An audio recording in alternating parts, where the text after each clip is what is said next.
I want to thank everyone here at LACP for having this event.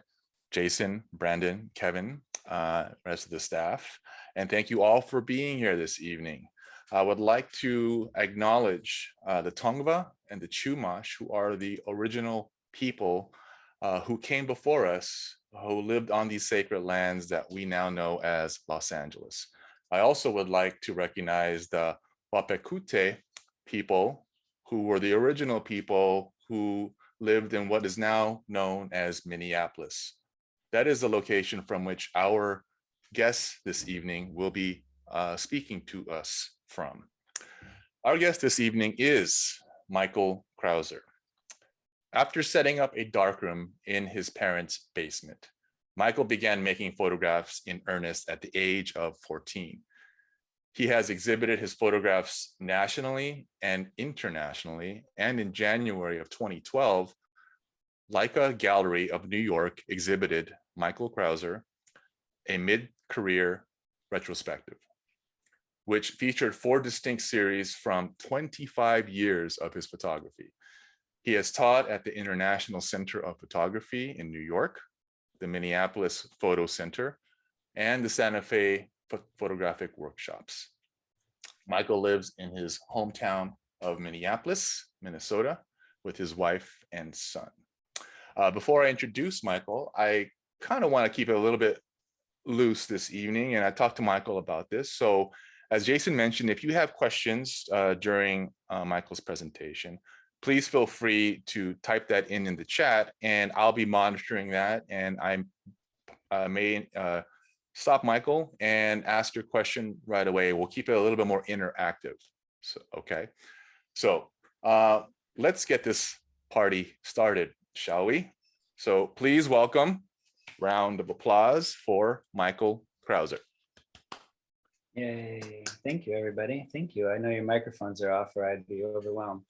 Thank you very much for joining us tonight and for the invitation. I'm really happy to be here. I appreciate it. Thank you.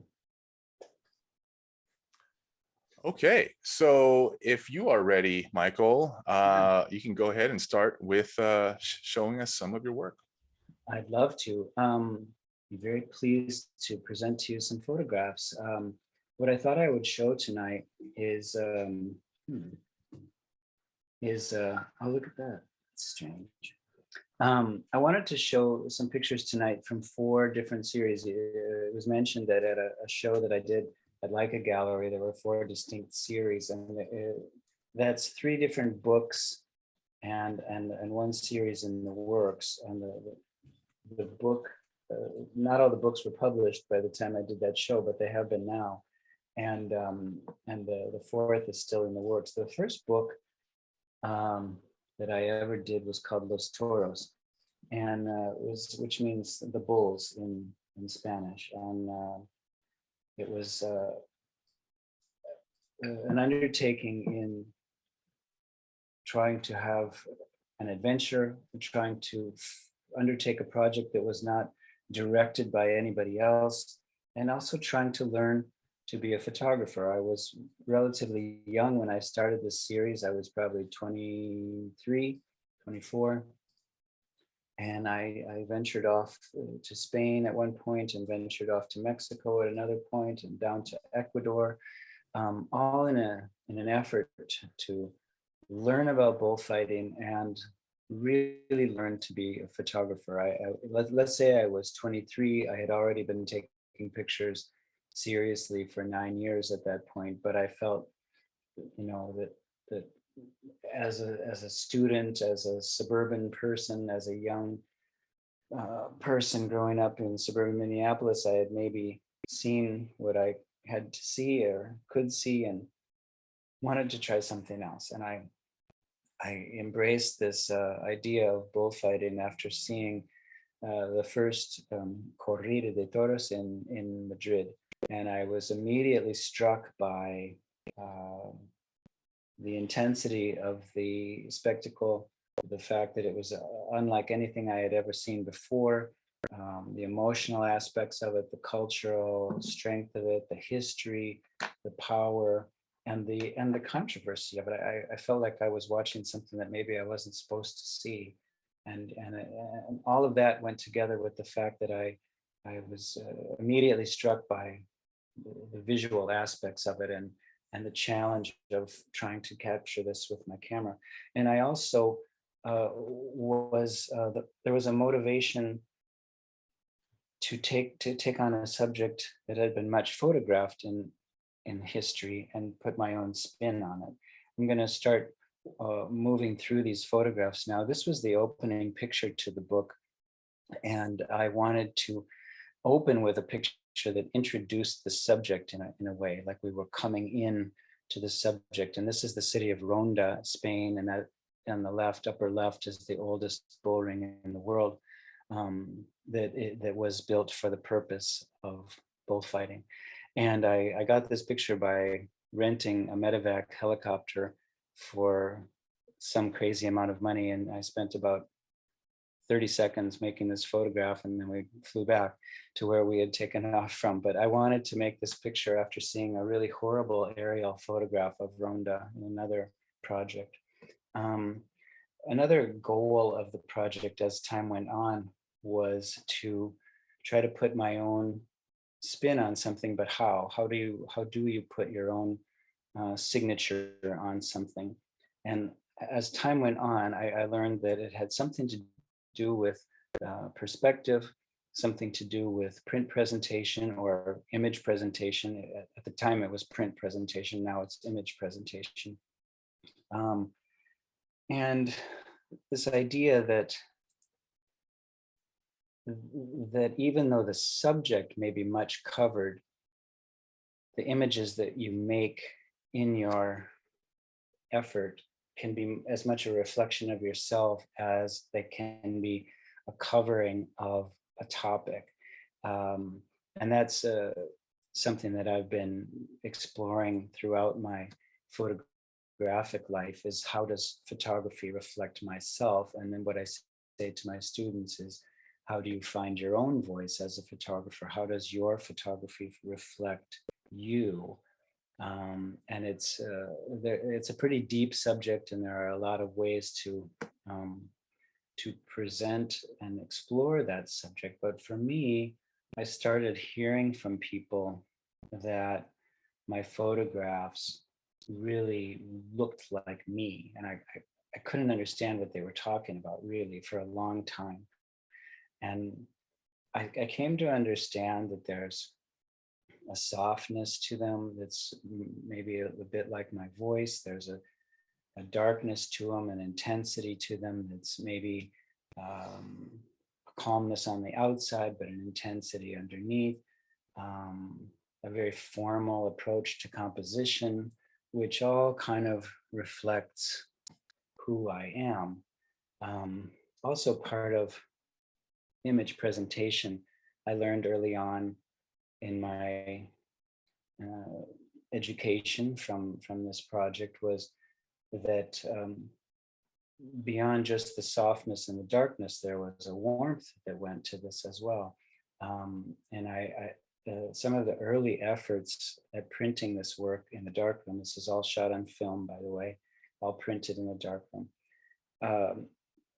Some of the early efforts were done on cool tone paper, because I was just playing, I was just experimenting, I was trying things. I was quite young as a photographer, and I learned really quickly that cool tone had nothing to do with what I was seeing or feeling. And then so moving on to a warm tone paper, which I started with Agfa, which was something that used to exist. And then I moved on to Ilford with Kodak brown toner, and I found my stuff. I found a certain method of diffusion. I found my brown toner. I found the soft, really saturating kind of absorbent paper in the Ilford matte.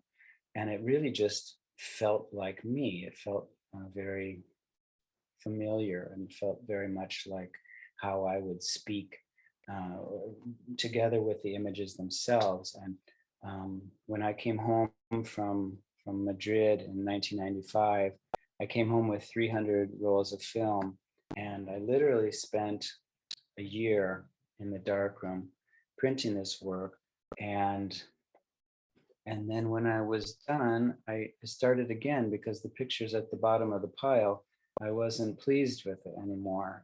I had learned so much about printing and so much about my own tastes in composition and other aspects of printing, vignetting and highlighting and such, cropping. And cropping is a big part of my work. And it amuses me at what a big conversation cropping is. You know, people say, well, you shouldn't crop your work. And I say, no, you shouldn't crop your work. I should really crop my work. I should definitely crop my work.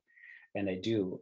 Um, I feel like a negative, or if you will, a digital file is raw material. It's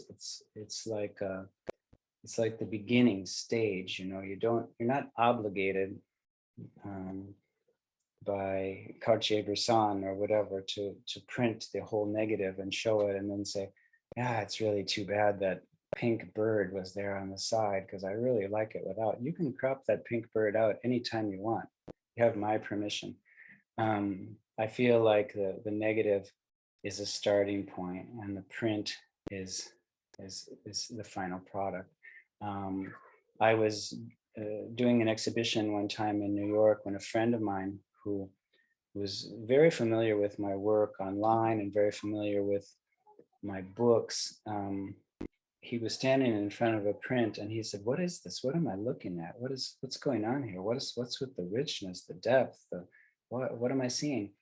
And I explained to him that the true form for me, the true form of my imagery was the final print, the paper print. That's it. That's the whole thing, is the print. You know, it's not the negative. It's not something online. It's not a mock-up of a book. It's not even a book. It's the print. And for me, that's the richest way that I can finalize my vision, is to work on a print to my satisfaction. And these pictures that you're seeing here are scans of prints that have been, you know, touched a bit to approximate the tone of the print, the feel of the print, the richness of the print. But it's never really the same as standing in front of a print or holding a print. So that was Los Toros, and that was my first real long-term project, and it took me quite a long time to work on this book. I photographed it from 1986 until 2001. And by the time I finished it, I was almost 40 and had never worked on another project. So I really didn't know what to do with myself. When I finished it, I had to think of something else to do. And I wanted to, before I move on, I wanted to also add that there was another kind of philosophical approach to Los Toros. And I don't really know how I came to this as such a young person, but I always called it a book. So I'm working on a book. It's a book. What are you doing? I'm doing a book. But I always also referred in my head to this project as the box in the basement, because I was very aware that this might not ever turn into a book. Nobody might publish this, but that has to be okay. It has to be all right that nobody ever sees this, and that should not be a reason to stop working on it. If I worked on this for 15 years and nobody published it and nobody ever put it on the wall and nobody ever came to visit me or whatever, it doesn't matter. You should still be working on Los Toros. It's you, it's yours, it's your education, it's your private thing, it's your undertaking. You know, moving on with it into a book or an exhibition or whatever, that's something extra. That's not the undertaking. Yes, I used to call it a book, but really it was the box in the basement. And again, this is many years later. I don't know how I came to feel that way at age 23, 24, 25, but it really was what kept me going. It doesn't matter who likes it, who doesn't like it. And even beyond a couple people who I showed it to and would give me opinions about this print or that print or an edit or something, it really didn't matter to me what other people thought of it, about the subject matter, about my prints, about my photographic abilities. It was a completely personal undertaking. And I really still have the box that was the box in the basement. It's still here. But it did get to be a book printed by Twin Palms Publishers in 2007. So as I mentioned, when I was finished with Los Toros, I was looking for something else to concentrate on. And I had seen some Great Danes dogs running in the park, and I was really fascinated by their physicality and the musculature of these dogs, this loping gait and the way you could see their bones and muscles moving under their skin. And I decided to try to do a personal project, an exploration on Great Danes. That's what I was going to do. And so I had this very elegant idea in mind. I was really looking for some high art. And the first picture I came back with was this picture of a Great Dane with his eyes wide open and his ears flopping everywhere and gangly and humorous. And as I went on with the project, I realized that I was going to have to kind of take what came. And what came was an amazing intensity and humor in looking at dogs. And I really was not able to predetermine what I was going to go for. I was able to make decisions along the way, but I was not able to pre-visualize what I was going to come up with. And I would go to a dog park or a dog run, as they call it on the East Coast, and I would come back and develop 10 or 12 rolls of film, and I would just laugh at the things that I was coming back with. Dogs are so funny, and I decided that the way that I saw dogs was the way I had always felt about dogs, was that they were somewhere between humorous and ominous. I wanted to capture the humor that's um, um, evident in dogs, and also the intensity that's in dogs. And I also was very interested, just as I was with Los Toros, in doing something that I had never seen before. And uh, most often when you see books about dogs, they're very, very cute, or they're man's best friend, or they're dressed up like people, or maybe they're portraits. But I wanted to try to find something else. And I really felt like I was doing something unique. And that was a good feeling, to feel like when I went out to the dog run on a Saturday, that I was doing something personal and unique. Um, if I may, I wanted to backtrack. I mentioned in Los Toros that part of the personal approach was in perspective. There's only so many moments that happen in a bullfight. So if somebody's going to photograph a bullfight, they're going to see the same thing you do. You're not breaking new ground by shooting something that hasn't been shot before. Everything that you can see at a bull ring has been shot a million times before. But what I decided to do was to go up high. Instead, yeah, at the beginning, I was down low with all the photographers, and I figured because they were all there, that must be the best place. But really, by buying a ticket up higher, but still close, I was able to shoot down into the sand. And again, as a young person, this was all new to me, and it was a discovery that by shooting into the sand, which is like shooting into a backdrop, I was able to isolate the shapes and shadows that I found so interesting. Whereas the other people, the journalists who were down on the ground, were shooting at basically standing level, eye level. So everything, even if they were shooting amazing moments, they were shooting things with signage and feet and people and fences and lines and such behind the action. And they were more interested in documenting a certain matador doing a certain thing on a certain day in a certain outfit in a certain city. I was more interested in shapes and shadows and movement. So anyway, the perspective was something that I had not seen before in other photographs. And it was something I was kind of concentrating on. I was getting as close as I could and as high as I could at the same time. Um, back to the back to the dogs. Um, Perspective again.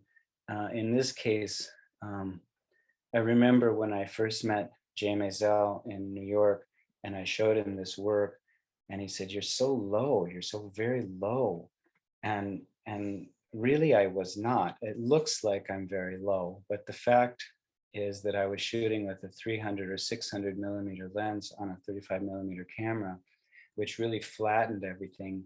And so even if I was, this looks like I'm about at the hip of the dog, um, but with optical compression, I'm really actually just standing. I shot all of these pictures standing, so the camera was at 5'10", and the fact that this looks so close, I was not actually really on top of these dogs. I was um, shooting with large lenses. But this motivation to do something unique and personal with something that has been done before perpetuated itself here with this series. Uh, you know, bullfights and dogs have been photographed since the invention of the camera. So what are you going to do to make it your own? You know, and sometimes these questions are answered after a bit of time. Sometimes you don't know when you start out what it is that's going to make it yours. Print style, image presentation style has become something personal for me. The darks, the very deep darks. I was always hearing people talk about shadow detail. Well, how do you get shadow detail? Is this a good film for shadow detail? You know, and I was saying, who cares?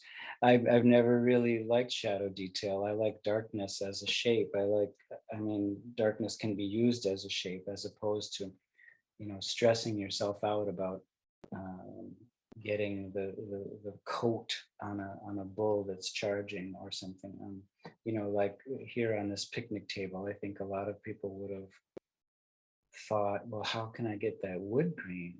You know, how can I get this fur up here on the top of this dog? And I look at things like that, and I think that blackness is a wonderful space user, you know, in your composition. I don't think you really need to see so much detail. Um, I spend a lot of time wiping out detail with the blacks and with the diffusion that I use in the darkroom. And sometimes I think too much detail can be distracting. I like to boil things down to um, some compositional elements for the viewer to consider rather than showing as much um, information as possible. I know photographers who say that their goal in making photographs is to make the picture look as much like reality as possible. And I've thought that's never been my goal. It's nothing close to my goal. I'm taking, again, raw material. I'm taking stuff and making it into something that I like. Um, So when I finished Dog Run, I can't remember the exact chronology of these things day by day or anything, but um, my mother passed away in 2005, and that was a very heavy thing for me. And I didn't really feel like taking pictures for quite a long time. Um, the idea of picking up a camera just didn't seem attractive to me. It didn't seem motivating. It didn't seem like something that I would enjoy. But I was invited to come out to Colorado by some friends to photograph some neighboring ranchers during calving season. And I thought that just sounds like a terrible idea. It just sounds immensely uncomfortable and tedious and like something I don't want to do. And anyway, I did. I went to Colorado. I met these ranchers. I was breathing wonderful air, and I was holding my wonderful Pentax 6.7 by the wooden handle with my trusty 200mm lens, and I felt like I was meeting good people that were doing hard work. And I realized right away that I was looking at something that was for me. It was just for me. I mean, the work, the animals, the people themselves, the mountains of Colorado. It was really right up my alley. And I started making these photographs. And I felt like I kind of was reawakened by this project. And this picture here is it's kind of the cousin to the picture of Ronda, Spain at the beginning of Los Toros. I wanted to show a coming in to the scene that I was immersing myself in. This was a ranch that I worked at quite a bit, and this was the introductory photo to the book. So these pictures are not in the order that they are in the book, but what I did was I basically showed a year in the life of a rancher from the birthing of calves to the shipping of those calves some 9, 10 months later, shipping them off to market. But what I was very fascinated by in this project was not how ranching had changed over the years, and in other words, not how it had become modernized, or how a guy in a cowboy hat or in a baseball hat and wraparound sunglasses could be a rancher. I was more interested, one, from an aesthetic point of view, because it just fits my interest, but I was also interested in the way ranching had stayed the same. I wanted to show and concentrate on the um, the more timeless aspects of ranching, um, the, uh, the hard and rough and tactile aspects of these people's lives that exist just as they did many years ago, and the fact that these are going away. I felt that the traditional aspects of these traditional lives was worth documenting from a documentarian point of view. Um, but my work has been called by someone, I thought the best description of it was fine art documentary, which I really love because I am interested in real subjects as opposed to directing. I'm more interested in observing. So you do these things with your own twist, your own attraction to subject and your own attraction to composition and image presentation, and it comes out like it comes out.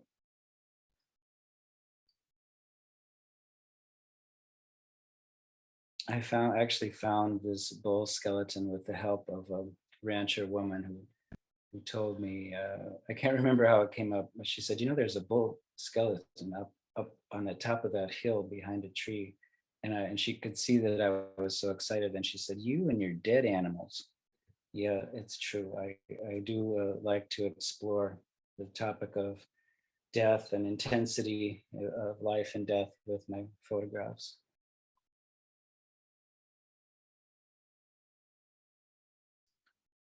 Michael, we got a question from All right, the sure. audience here. Yeah. Yeah, from I was Carl. starting to wonder if anybody could still hear me. Okay, good. Yeah, got a question from Carl Young.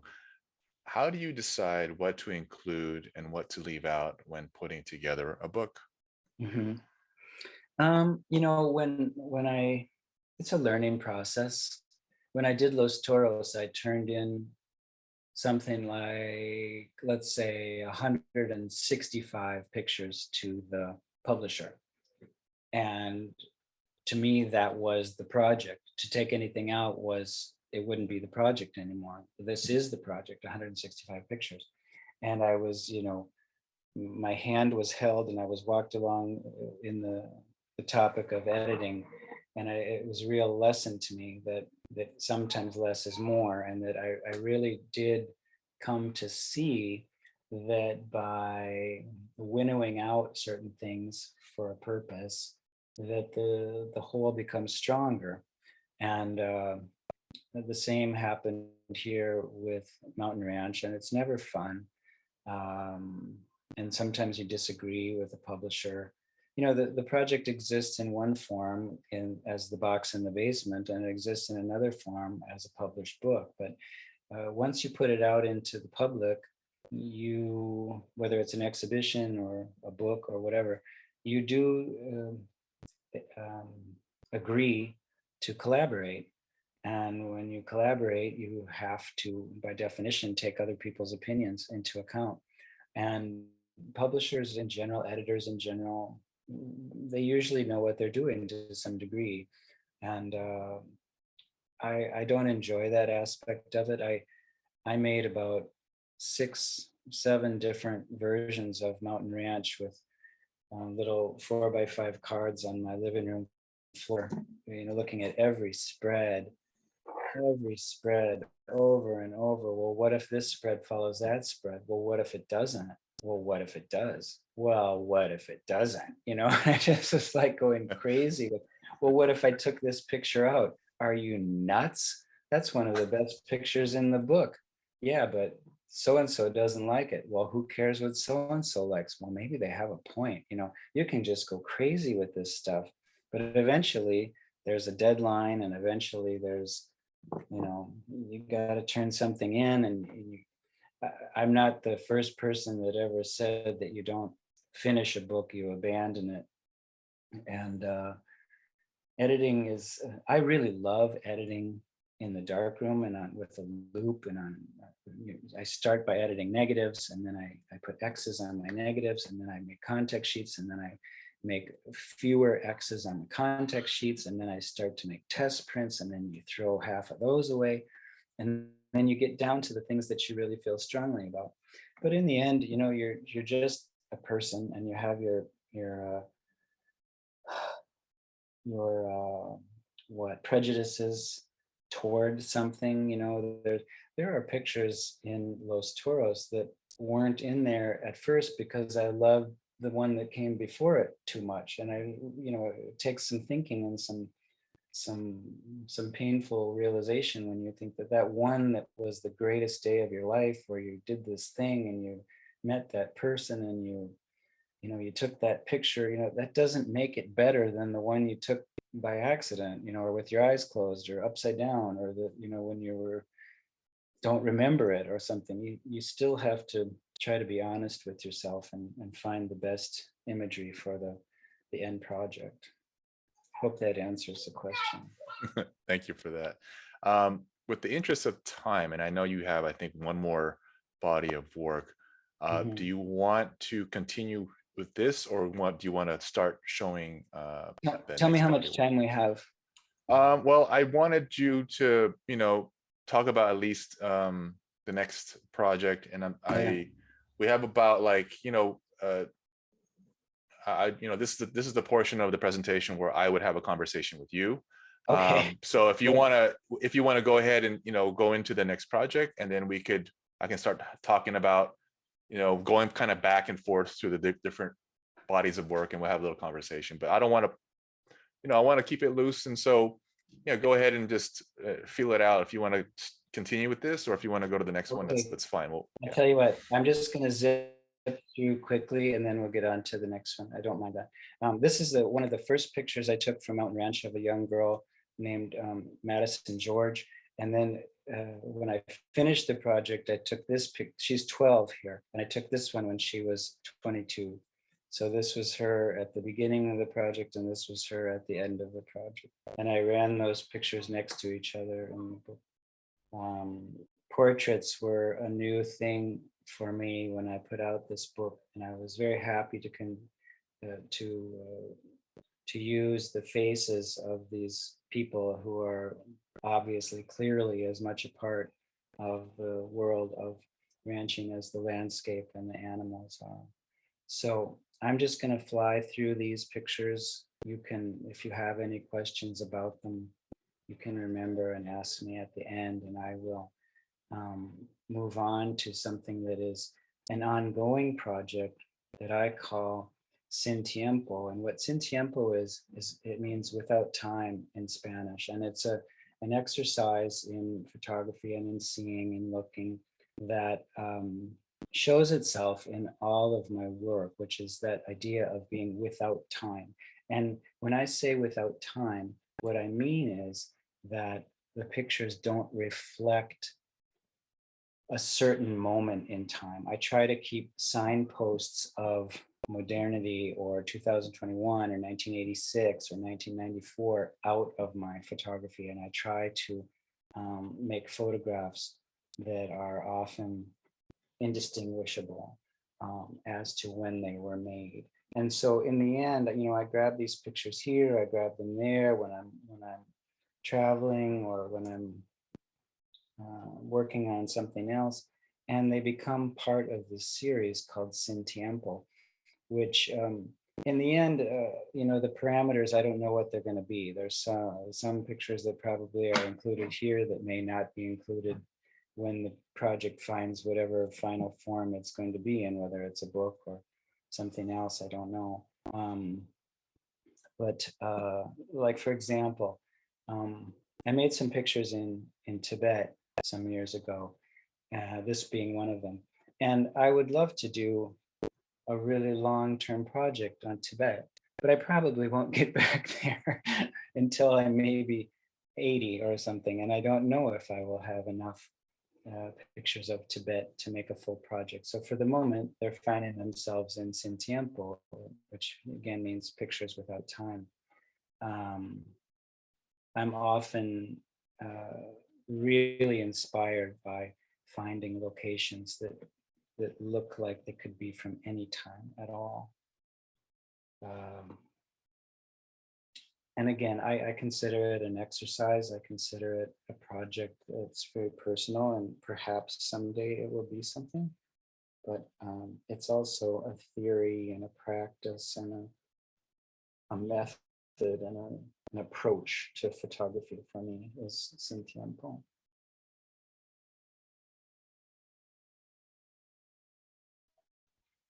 So there we go. That's I made it through 4 projects there. So I'm going to stop here, and I'm going to. Yeah. Well, thank you for that. I mean, that was an incredible display of various bodies of work, and I kind of want to. There's some questions, and if you can feel free if you want to, share your screen again, because I think it'd be nice to have some visuals while we have a conversation here. And also, I would like to encourage the audience to place questions in the chat as well, and I'll get to them as we go through this conversation. But my first question for you would be, when do you know you're done with a project? You mentioned Los Toros was 1986 to 2001. That's a good amount of time to be working on a project, and now you're working on Cintiempo.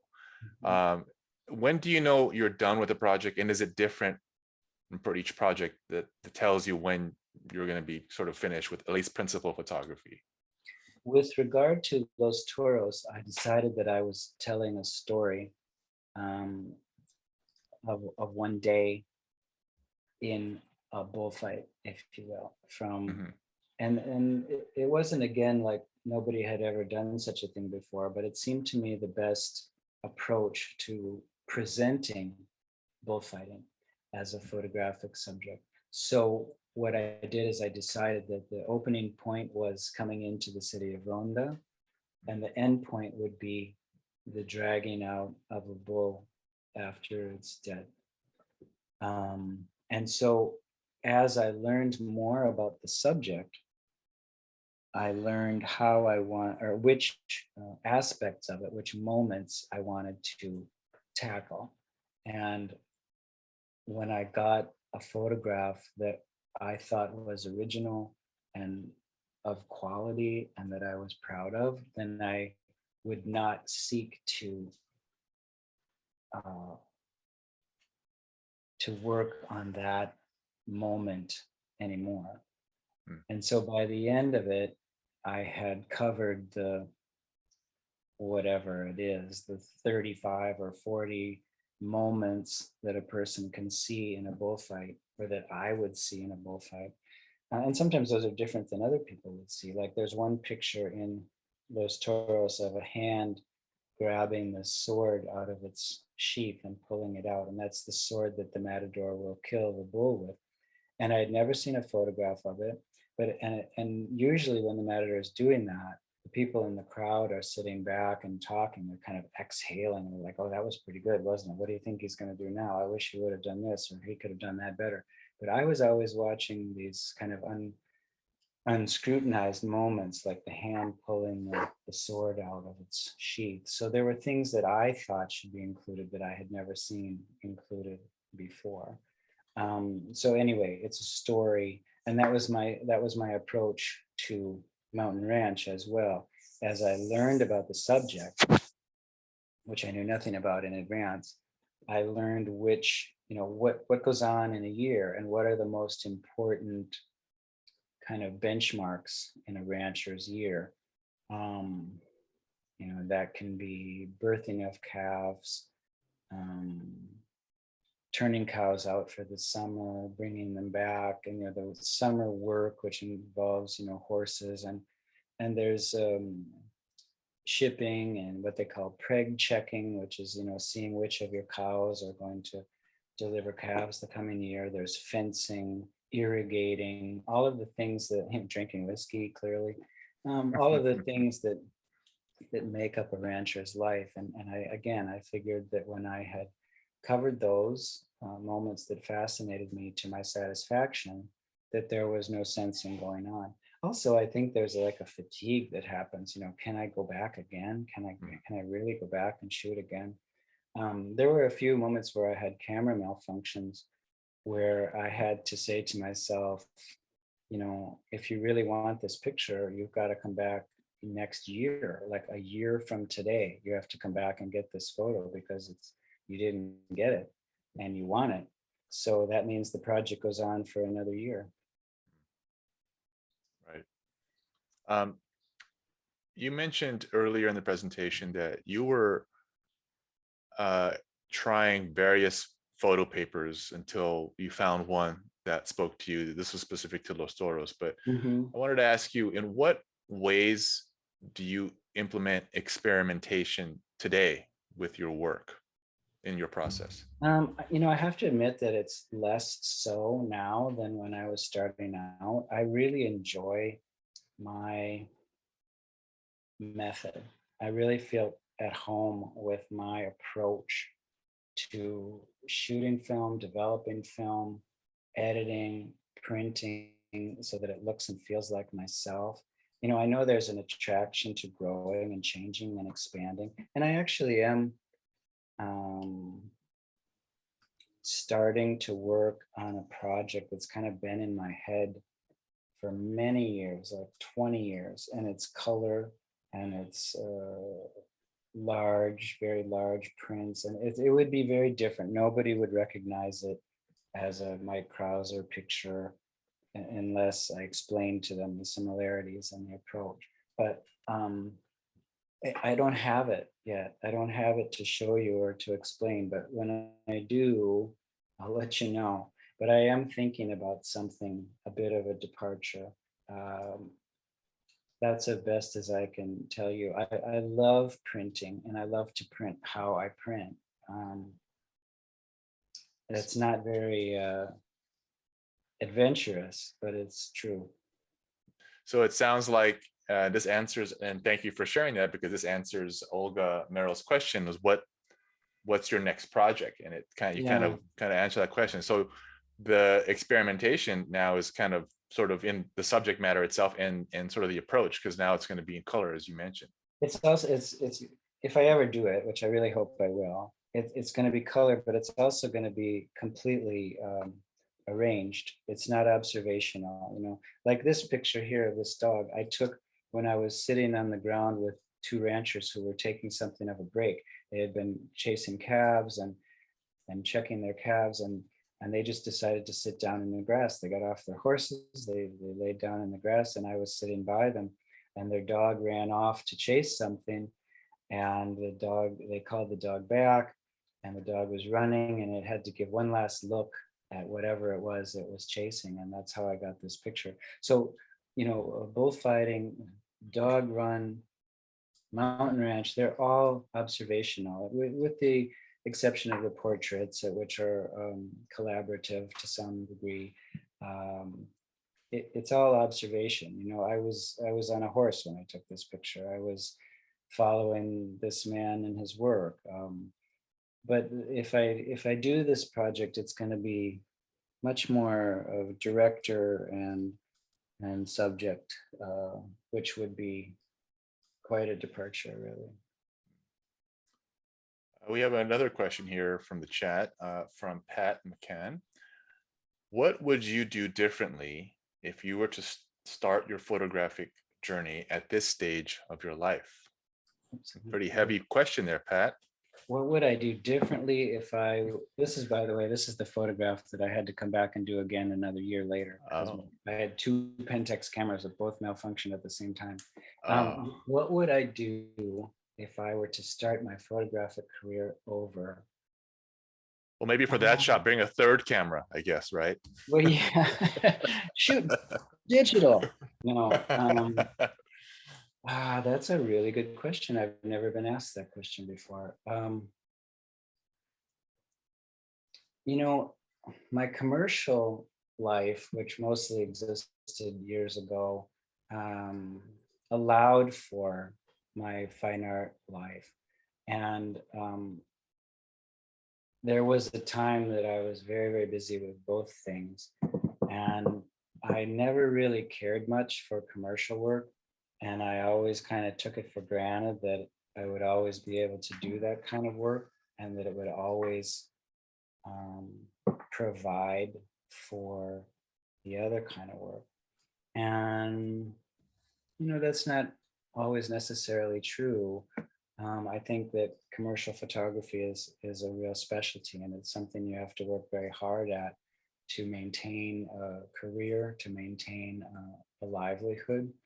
And I never really liked it, but I might have, and I don't know this for a fact, but I might have worked harder at being a commercial photographer if I had known how much it could give you. How making a living with a camera in your hand is not a bad thing, and it allows for a lot of other endeavors. So maybe I don't know, but maybe I would have thought more about trying to be a successful commercial photographer so that I could, I don't know, do So you could more. maybe eat more, maybe pay the bills more, buy Well, more a fixed developer and all the money, the things that become a money pit with photography, right? well, all of the above, yeah. Yeah. We have a comment and a question from Steve. Just as a point of clarification, one of the first famous pictures that Henri Cartier-Bresson took when he was 19 with his new camera, Gentleman Hopping Over Water, was taken behind a metal fence. And if you look at the original negative, you can see the metal posts of the fence, even the best crop.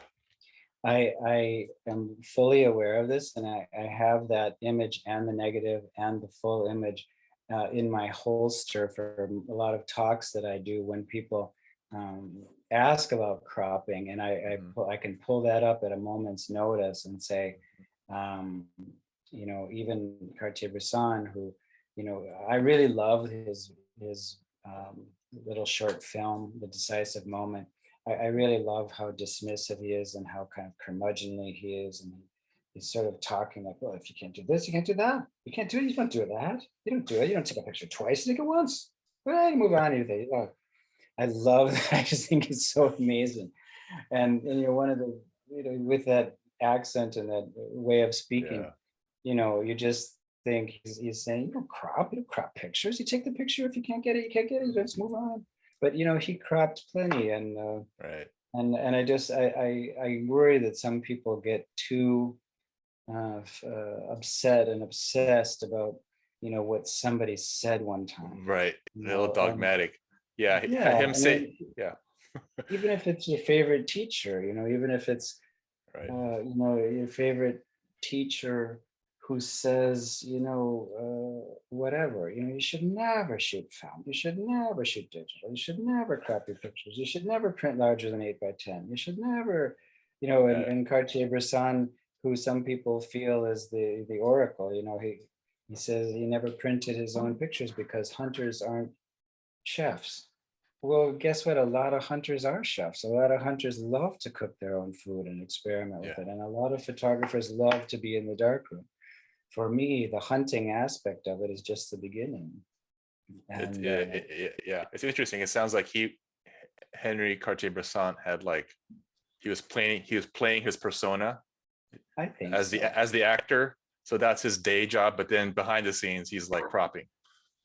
Well, and who knows if that dogma of his changed as he grew Right. older. Or, I Right. mean, Oh, but like these things that when people talk to me about, I'm just so stressed about if I should crop my pictures or not. It's your work. It's your picture. How do you like it? Do you like it? Crop it yeah. within an inch of its life. Right. I was saying, put peanut butter on it if you want to. I don't care. It's your picture. Right. What's the difference? What if you cropped it? Spread jam on it and then threw it in the garbage. Who cares? It's your picture. You could put up an exhibition of your pictures and call it, uh, you know, Mike's best cropping or something. Who cares? It's all for fun, you guys. It's all to enjoy yourself. It's all exploration. You might do your 100 best crops and decide that you hate cropping. Well, good for you if you learned something. This is all about getting down the line and learning about something that's interesting to you and having fun with it, getting some enjoyment out of it. I don't find photography particularly easy. I don't go out and just have a blast every time I go shoot something. I find it intense. I find it really intense.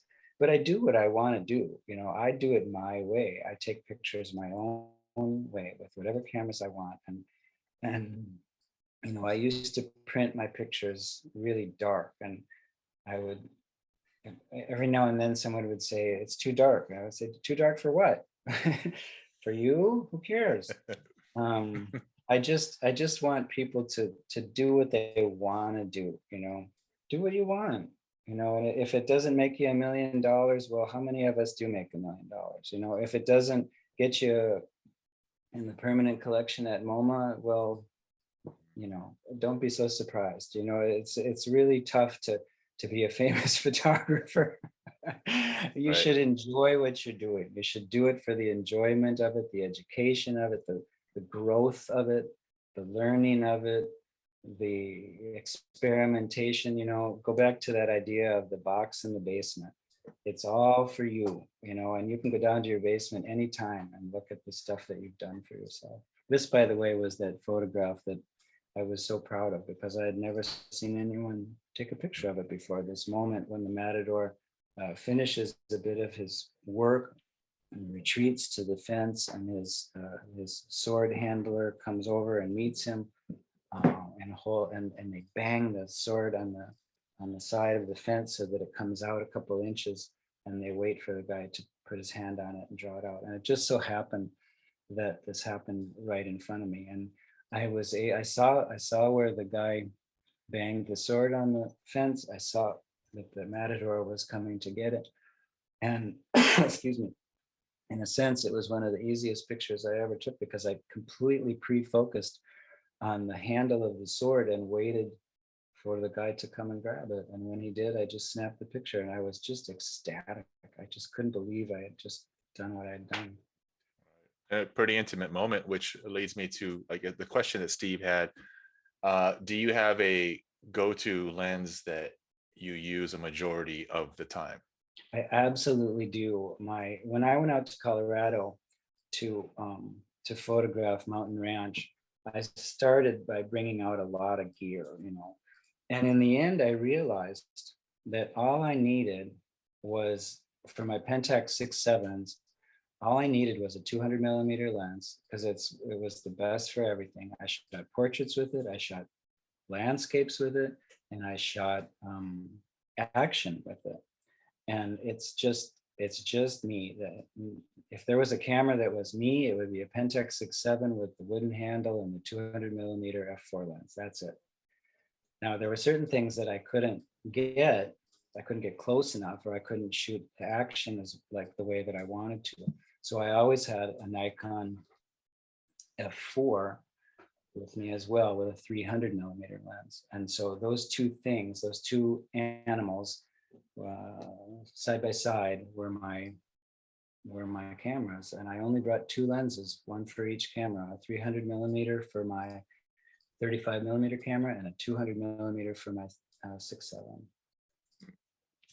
Thanks for sharing that. Yeah. I want to take a pause from the questions, and I think I'd like Michael has an upcoming workshop, and I'm gonna put that into the chat, and I want to give you a couple minutes to talk about this workshop. It's called Finding Your Voice, and I'm gonna put the link in the chat for more information. That if you could just briefly tell us what you're going to be covering in this upcoming workshop.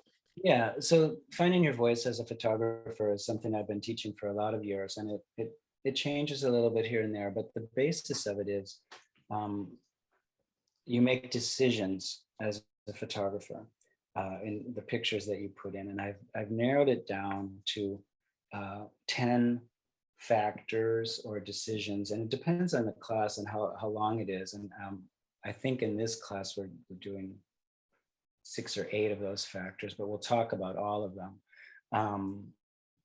And it's there are certain classes like Susan Bernstein, who is from Los Angeles.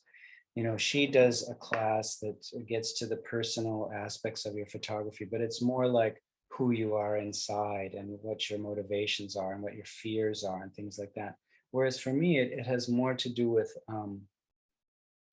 personal decisions in your approach to photography, like your perspective, the equipment that you choose, color versus black and white, um, lighting, your choices of lighting.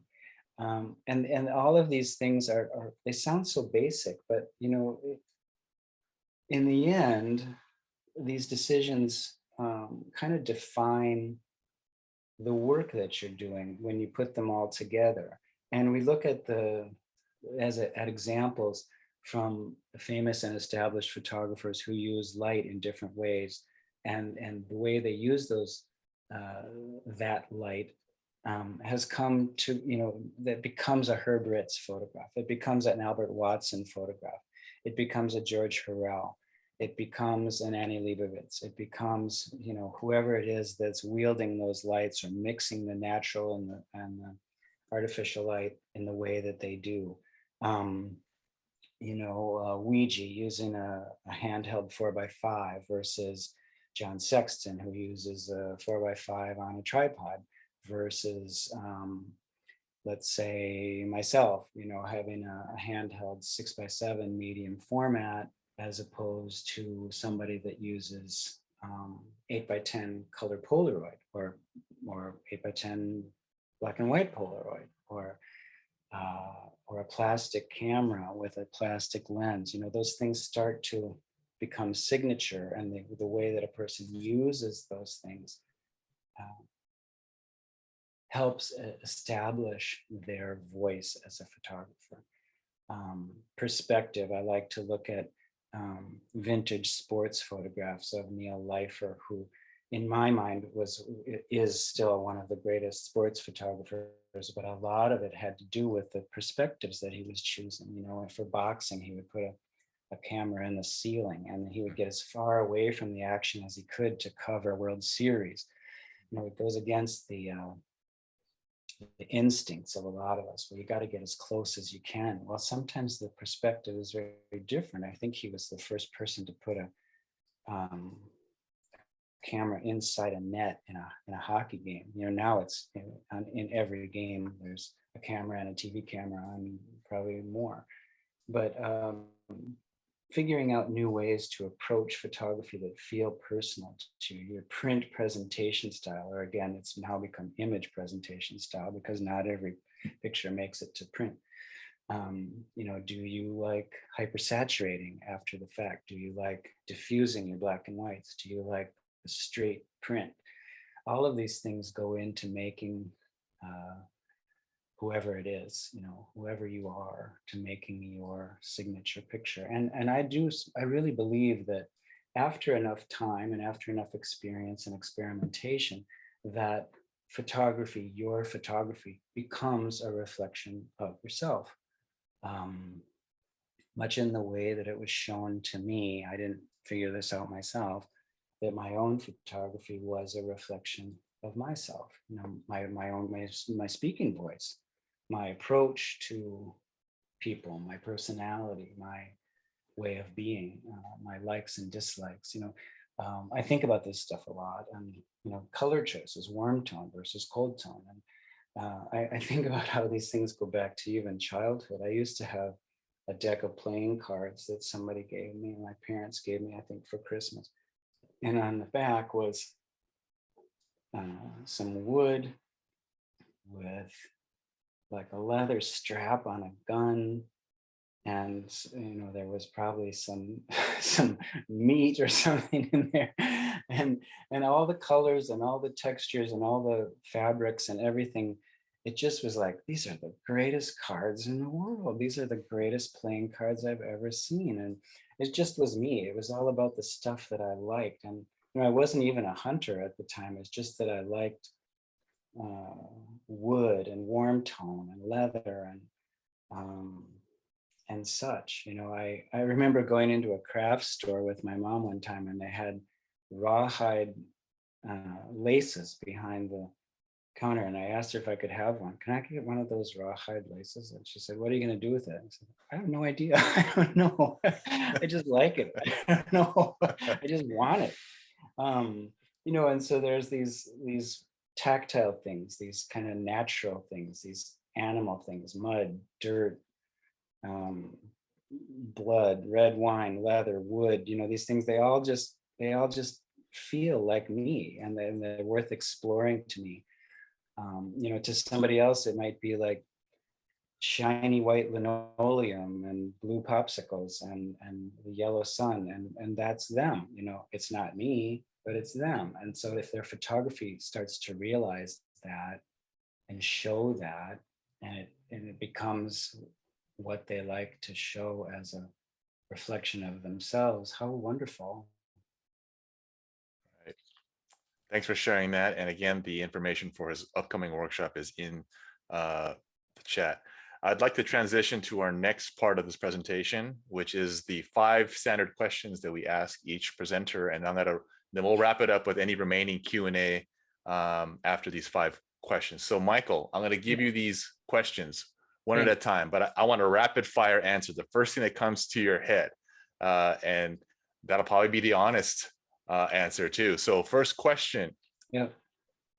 What is your favorite book or movie? Go. I would say that my standard go-to movie is A Streetcar Named Desire. It's Okay. always been my favorite movie since I first saw it. It's like the perfect film with no wasted anything. Right. Intense, black and white, just like your work. All Makes of that. sense. It's got the dark shadows. It's got Marlon Brando. It's got, Right. family dynamics. It's got intensity. It's got love. It's got everything. If you've never seen it, yeah. Walk, don't run. Question number 2. What is your favorite drink? Currently, it's Coors. Yeah, bring it out. Yeah, bring but it we out. also covered the fact that there's nothing wrong with a good old fashioned. Yes, we had that discussion prior to this. So old fashioned and a good old Coors. All right. Yeah. Question number 3. What part of the world would you love to visit that you haven't yet seen? I haven't yet seen. I think India. I'd like to see again.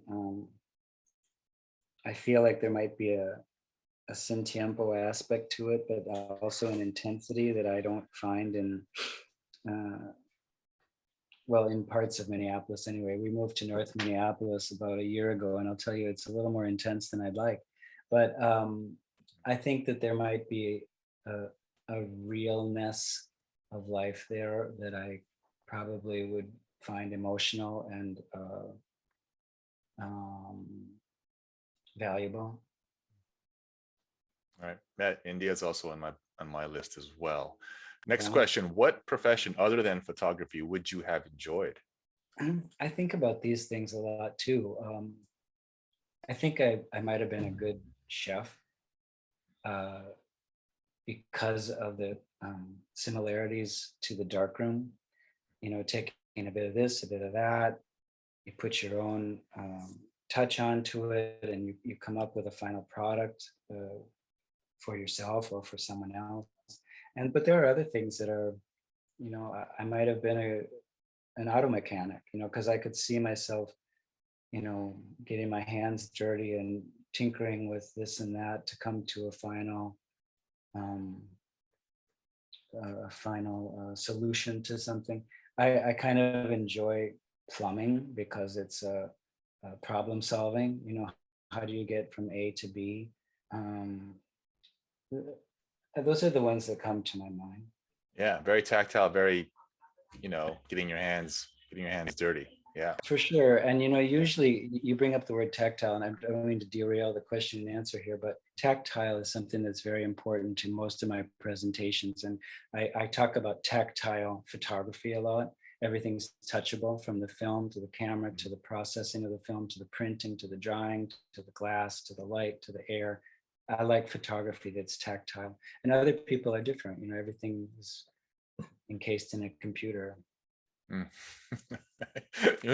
When you put it that way, it's like, how could you compete with tactile, right? Well, Uh, from my point of view, yeah, but there are other people that I've talked to people that consider, you know, Photoshop to be their craft. And yeah, yeah. I go, huh, craft, Photoshop, huh, okay, you know. Final question here from this standard questionnaire we give to our guests. Tell us something about you that we wouldn't possibly know. Mm, something about me that you might not know. I uh, I love baseball, and it makes sense that I love baseball, but you wouldn't find that anywhere in any of my biography or anything like that on my website. I just love baseball, and I can't even tell you why. It's just people that don't know baseball, it's the most boring thing in the world. But maybe it's the fact that my dad introduced it to me when I was a kid, and I loved the books that he had. I loved, you know, running around in the dirt. I loved the smell and feel of a new baseball or of a new glove. When I got older, I loved playing adult softball and running in the outfield under the lights and catching and throwing and being with my friends. And I love sitting in a baseball stadium. And sometimes I even lose track of the game when I'm at a stadium more than I would if I were watching on TV. But I just love almost all aspects of the game of baseball. All right. Thank you for participating in those 5 questions. Now I'm going to go back to our chat and wrap up our event this evening with getting into some more questions from the audience. And again, please feel free to type in your questions on the chat here. Another one from Steve. I had always considered taking Jay Mazel's course, but held off because of the cost. When I was finally ready to bump down the money, he stopped offering the course. You mentioned him commenting about your work. Yeah. Did you take his course? And if so, what was the most valuable thing you learned from him? I didn't take his course. I met him in New York. I got an invitation to present work at this monthly photo salon that's put on by a group in a place called, I think it's the Soho Photo Gallery. And Jay is one of the participants and members of this group. And he was very nice about my work, and he was very complimentary.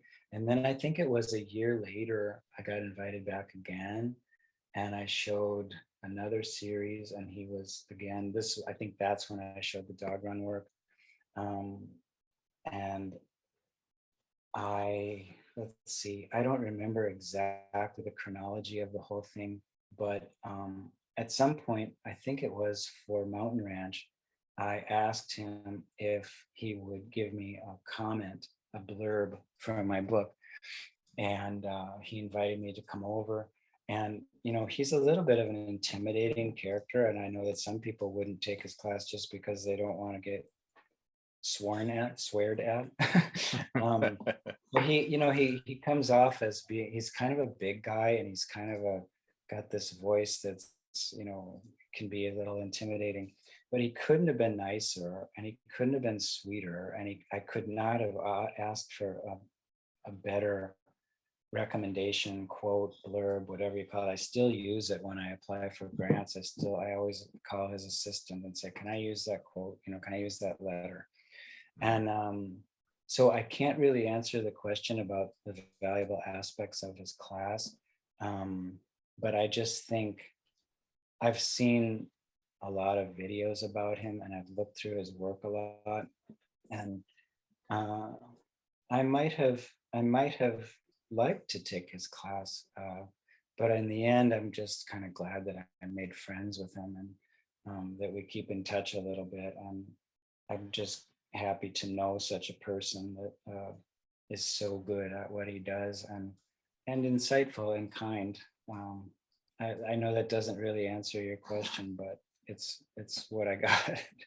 Yeah, and maybe there's an opportunity to learn something different because, as Mary Virginia Swanson says in the chat, Michael's upcoming workshop will be amazing, a gift to teachers. So maybe that is what you're going to end up learning, is something truly amazing from his upcoming workshop.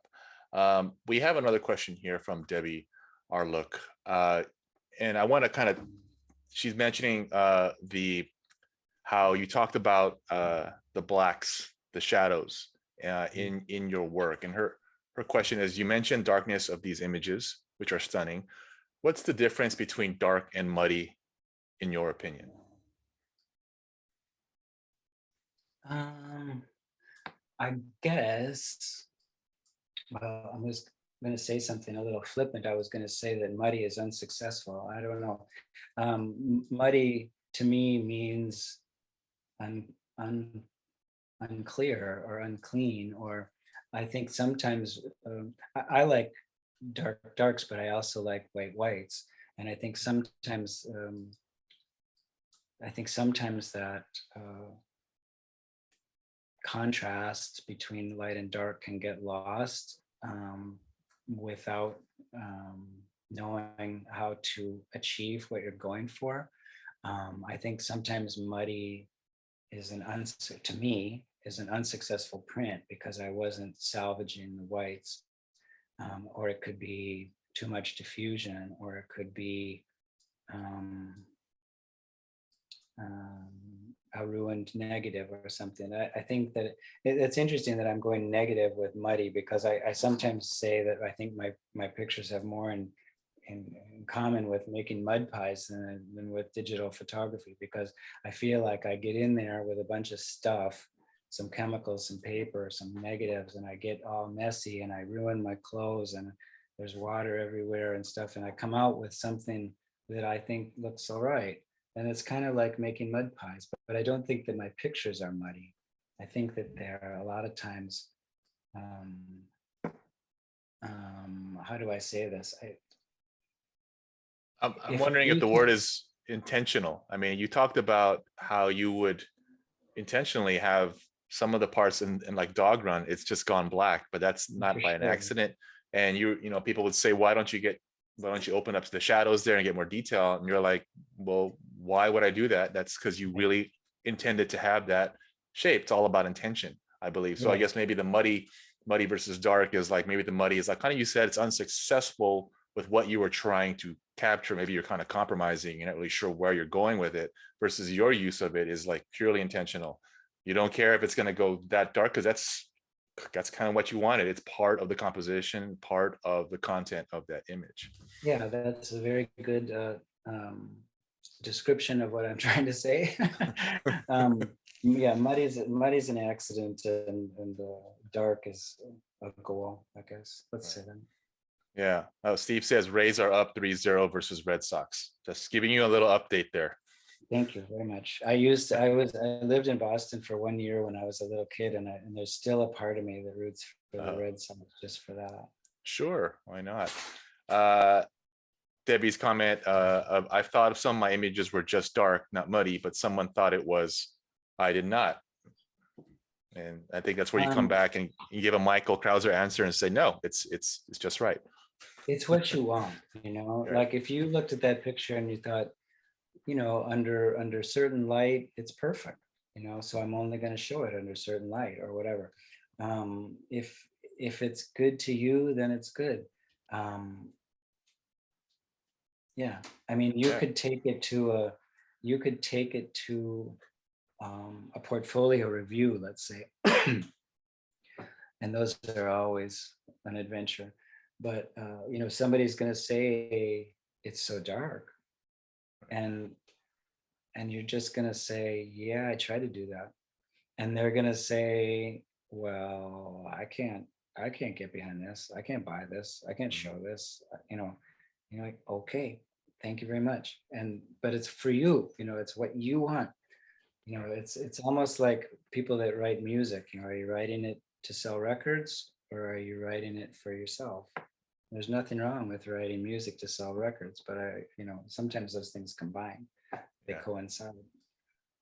Right. Another question from Steve. Do you use zone focusing as a technique? And if so, what settings do you typically use? F-stop, shutter, speed, auto ISO? You mean zone exposure, exposing? Zone focusing, like just setting pre-focusing your camera in a certain zone, and what do you, if you even do that? I think, correct me if I'm wrong, Steve. Are you talking about autofocus? Steve, if you want to clarify your question, you could do that as well. So let me repeat the question. Do you use zone focusing as a technique? And if so, what settings do you typically I guess use? I guess I have to say I don't know what that is. Like I think pre-focusing like to 2 meters, setting your focus on your lens to, like, let's say it's 2 meters, and then you wait till someone steps in the 2 meter zone and to take the picture. Okay, I understand. Yeah. There are very few times at which I pre-focus, if that's what we're talking about, but I am going to just zoom forward and show you something that I did one time that was an absolute pre-focus. I set up my camera in Barcelona one day in the market, and I made a composition, and I decided that the composition was going to happen at a certain point, and I didn't know how long it was going to take me to make that happen. But I decided, I don't know if you can see my cursor, but the point at which the point at which the water is hitting the floor, that's what I decided was going to be the focal point of my picture. This is, again, it's an experiment. I was trying something. And then another thing that I was trying was that I decided that the action was going to happen out of focus, and that I was going to focus on this sign right here. So I focused on the sign. I composed the picture with the anticipation that something was going to happen right here. And I wasn't at all thinking it was going to be a guy dumping a bucket of water. I thought a dog would walk by. I thought that a foot would come into the frame, something. And when I saw this guy walking, and I wasn't even looking through the camera. I had the camera on a tripod, and I had this thing set up, and I was sitting on the ground in the middle of this market with my cable release. And when I saw this guy walking toward my spot, I thought he was going to walk through, and I'd get a picture of a waiter walking through my picture. And I thought that would be pretty cool. This is all happening in 2 or 3 seconds. And when he stopped and poured that water in there and I snapped the picture, I just could not effing believe what I just saw and did. I was so ecstatic. It thrilled me to the core because I still think this is one of my favorite pictures I've ever taken because it was more than I could have hoped for, and it happened just how I wanted it, plus plus plus. And it was a pre-arranged thing on my end. This guy has no idea that I ever took this picture, but this is an example of a pre-focus. If that answers your question, I'm sorry if it doesn't, but pre-focus. Yeah. I think I want to leave it on that note. I think leaving things to be open and being just ready for something to happen. And I think part of the magic of photography is you capture something that you didn't expect, and you reacted to it, and everything kind of worked out. The universe meets, it comes together, and you go through the darkroom and you see through the emotion, through the developer and through the fix or whatever it is you're doing digitally, and it kind of just manifests itself. I think that's part of the magic that we're all trying to capture here. So yeah. Yeah, yeah, and it never happens without a camera in your hands, which is the best reason to carry a camera, right? Right, exactly. Michael, thank you so much for joining us this evening. I want to thank everybody here for coming out and participating and seeing Michael present. Thank you, and I want to turn it back over to Jason. Thank you, everyone. Okay, thank you so much. On behalf of myself and Los Angeles Center of Photography, I want to thank you, Michael, for sharing your time and knowledge and images today. And Roland, you as well. Thank you so much for being here and always supporting Los Angeles Center of Photography. It was a fantastic conversation. It was a real pleasure to hear from both of you out there in the Zoom world. I want to thank everyone for being here and also supporting Los Angeles Center of Photography. We literally cannot do this without you. Thank you for your excellent questions and queries. And that's about it. Everyone go out, make some pictures, do some good work, and come and see us. The doors are open. We'll see you next time, okay? Thanks, everybody. Good night, Thank you, everybody. everyone. I really appreciate it. Thank you a lot.